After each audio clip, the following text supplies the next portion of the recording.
काले रहस्य की किताब। रहस्यमयी कहानी। शहर के पुराने हिस्से में एक जर्जर हवेली थी, सिन्हरा हाउस। लोग कहते थे कि वहां रात के बाद अजीब आवाजें आती हैं, लेकिन सच्चाई क्या थी, कोई नहीं जानता था।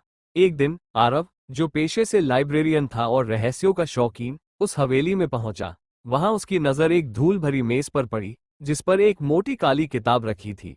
किताब पर कोई नाम नहीं था, सिवाय एक खुरदरे सफेद प्रश्न चिन्ह के। आरव ने किताब खोली। पहला पन्ना बिल्कुल खाली था, दूसरा भी, तीसरा, लेकिन चौथे पन्ने पर जैसे किसी ने अभी अभी लिखा हो। ताज़ा स्याही में एक लाइन चमक रही थी, जिसने मुझे खोला, उसका अतीत अब मेरा है। आरव चौंक गया।